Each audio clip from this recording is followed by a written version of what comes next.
Chapter 2, Shlokas 46 till 50. First Shloka 46. Yavanartha udappane sarvatas samplutodake tavan sarveshu vedeshu brahmanasya vijanatah. So this shloka also we have to be careful in the interpretation. First we'll understand the literal meaning. Yavan artha udappane. Udappane means a well or a small reservoir of water.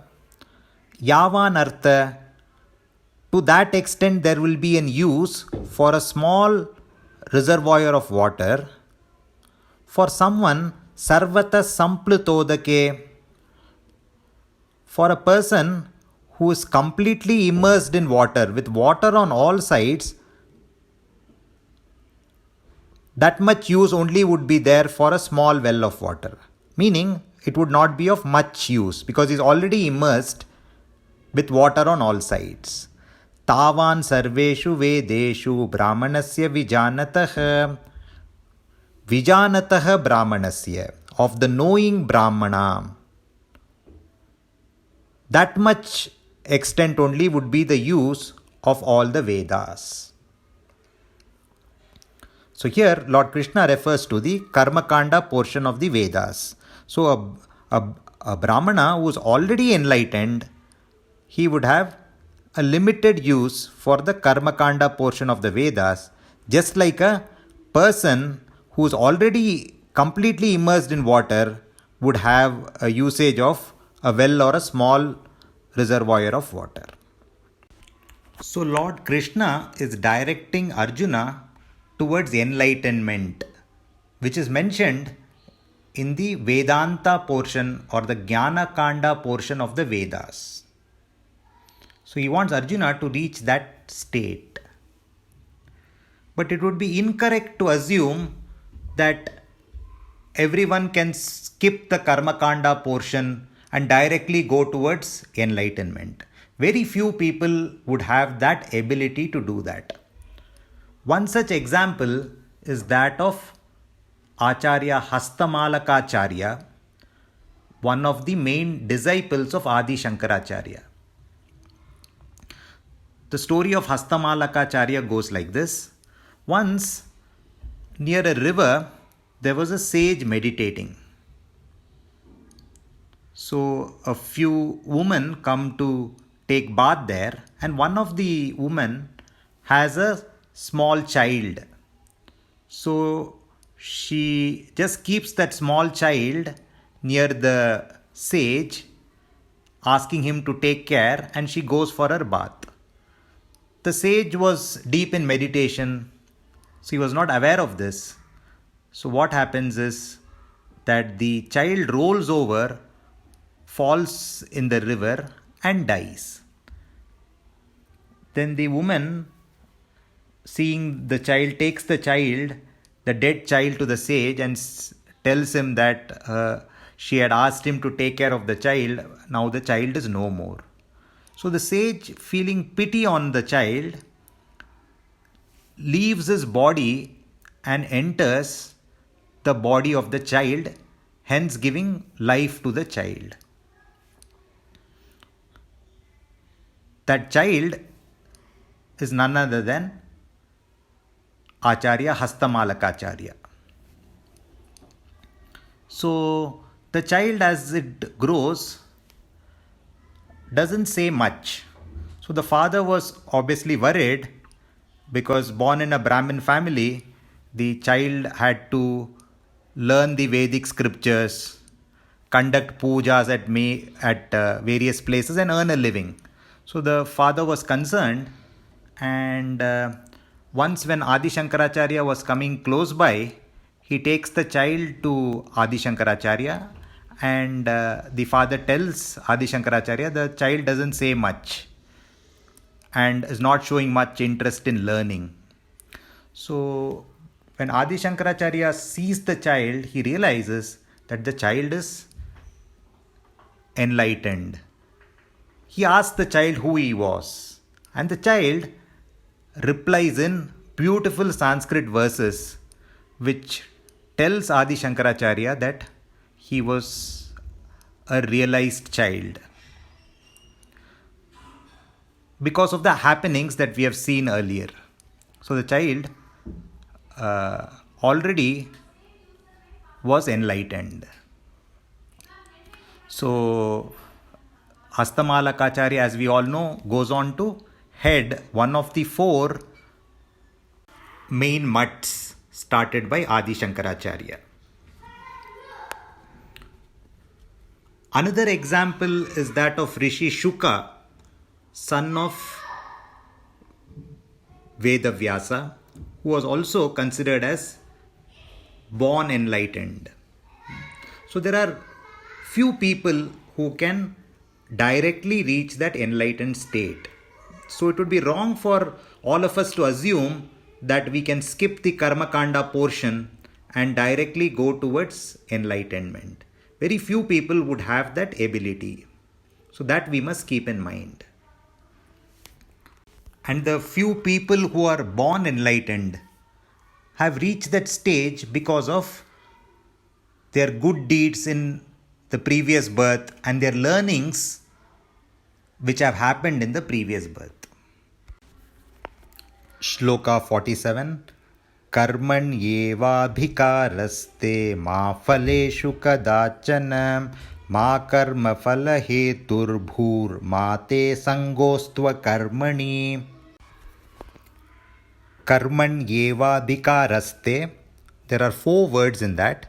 We have to split it as Karmani eva adhikaraha te. So, te adhikaraha, your right is only in your work, or your right is only towards your work. Ma phaleshu kadachana, and at no time should it be towards the fruit. Ma karma phala hetur bhuhu. Karma phala hetu means causing or becoming a cause for the fruit. So Lord Krishna advises Arjuna that don't be a cause for the fruit, or don't keep doing your actions just expecting a fruit or a result. And at the same time, mate sangaha astu akarmani. Do not be attached towards inaction, akarmani. So we have seen that Arjuna was not able to fight mainly because he was not considering it just as his duty, but was worried about the result and what would be the consequences of the action. So that's what Lord Krishna advises him, that you consider this war as just your duty, just do your duty and don't worry about the result. And at the same time, mate sangha astu akarmani, at the same time you should not be attached to inaction, fearing for the result. You should not say that I will not do any action, because we have seen that Arjuna lays down his weapons and says that he will not fight and was going towards inaction. So even that is not acceptable, says Lord Krishna. Shloka 48.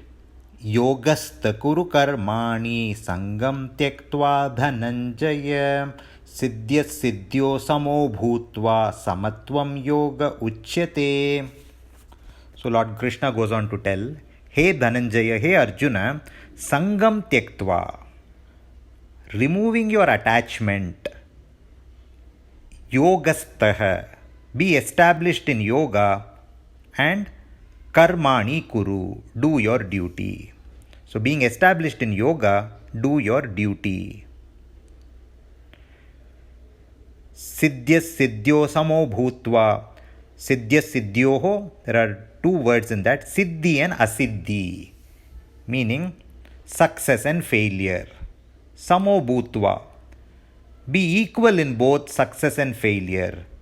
Samatvam yoga uchyate. And that samatvam, that evenness of mind, is called yoga, says Lord Krishna. Shloka 49.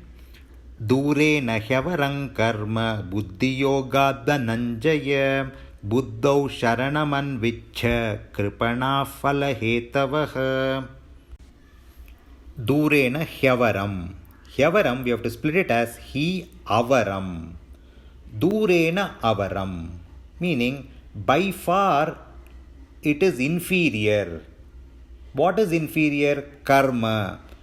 Doing your karma with a fruit in mind or with a result in mind, such type of karma is inferior.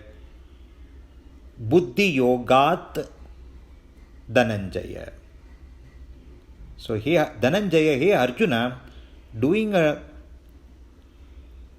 action with a fruit in mind is far inferior as compared to Buddhi Yogat, that evenness of mind which we saw in the earlier shlokas. Compared to that state of mind, doing a action with the fruit in mind is by far inferior. Buddho Sharanam Anvicha. So take refuge in that state of mind. Hey Arjuna, says Lord Krishna, Kripana phalahetavaha. Kripana meaning miserly or pitiful. Pitiful are those who are phalahetavaha. Phalahetu we have seen earlier. Those who are doing an action with a result in mind. Shloka 50. Buddhi yukto jahatiha ubhe sukruta dushkrute tasmad yogaya yujyasva yoga karmasu kaushalam. Buddhi yuktaha, one who is equipped with that evenness of mind. Ube sukruta dushkrute jahati. Both good and bad he throws away. Iha, in this life. So both good and bad he throws away. Tasmat yogaya yujyasva. So from that reason, get ready for practice of this yoga. And which yoga is Lord Krishna referring to? Yoga karmasu kaushalam. Kaushalam means skill. Skill in action is what is yoga. That is what Lord Krishna says.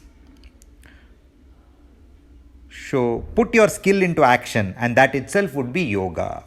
And we all know that Arjuna's skill is in archery.